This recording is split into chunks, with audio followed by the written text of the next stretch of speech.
Phoenix Point has been out for quite some time now, but it was a PC exclusive title being released a little over a year ago on the Epic Game Store as well as Steam in the form of the Year 1 edition, which included the base game as well as 3 of the DLC content packs.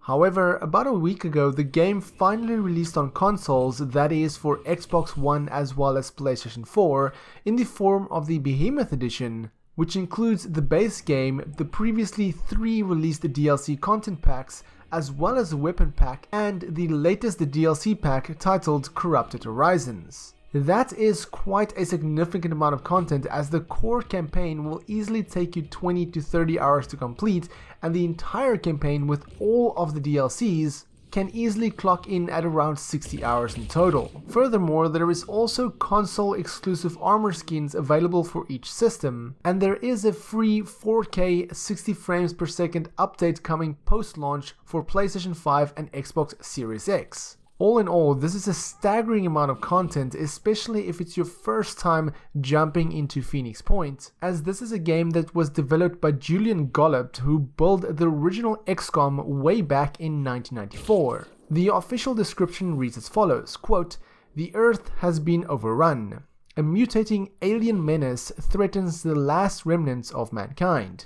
Only the Phoenix Project, a secret organization of the best minds and bravest soldiers left on Earth, can repel the invasion and reverse the inevitable. The Phoenix Project looks for you to leadership. Research and develop new technologies, explore a ravaged globe, build your bases, manage resources, and dominate the battlefield." End quote. Some argue that this is a follow-up to the original Xcom, and others say that it is only a reimagining that doesn't have anything new. Phoenix Point isn't just about going on a mission every now and then, all weapons blazing and taking a little bit of cover. What will keep you safe is finding shelter and focusing on your wits and knowledge of your surroundings. For those who have missed the launch of the original game on PC, Phoenix Point is essentially a spiritual successor to XCOM UFO Defense, a turn-based tactical title that holds up to this day.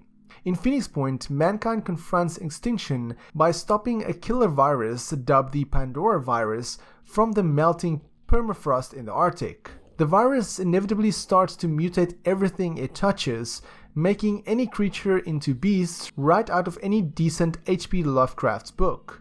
The year is now 2047, and obviously all hope is lost. You are the leader of a hidden group of soldiers called Phoenix Point, who, by all means possible, plan to strike back against the spreading Pandora virus. This game has a very vocal, highly dedicated audience, which actively helped development of the game, and the outcome is not bad at all, especially the transition to consoles. As I said, the Behemoth edition includes the base game, as well as 4 DLC content packs: Blood and Titanium, Legacy of the Ancients, Festering Skies, and Corrupted Horizons. In Phoenix Point, the soldiers have 4 moves per turn, which means that there are more tactical options than in similar games. Every character also receives a second option, which adds further strategic options.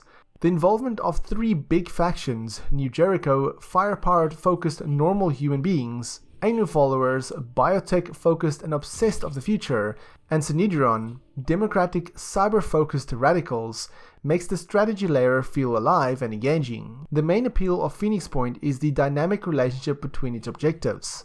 Missions themselves can become repetitive though, but their strategic map is still full of possibilities and choices. The faction dynamics adds a new dimension of possibility. The Behemoth edition of this game addressed several of the problems identified by the community in the original title, although there were still some smaller issues that did interrupt my playtime, so having more than one save file is maybe a good idea. Now, initially I thought there were 3 endings to the game, but in fact there are 5 in total. Upon doing some research, you can actually complete all 5 if you save your game before the beginning of the last research assignment for each group, then continue from there. The loading times, even on a PlayStation 5, can be quite significant, so I do hope they bring out that next-gen patch sooner rather than later. The game can occasionally freeze, or soldiers will glitch when moving or firing throughout the mission.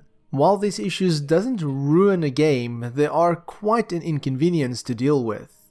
A free aim mechanic allows players to target specific weak points on opponents or objects during combat. There are a variety of tasks available, including defending havens that are under attack, or searching for supplies or vehicles.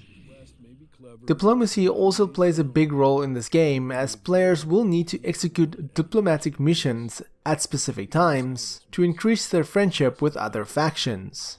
By tapping L1 or R1 on the controller, players may also manage their soldiers, bases, and vehicles, as well as produce products and check diplomacy. The world map depicts the different havens, missions, and the spread of the mist, which Pandorans use to hide their base.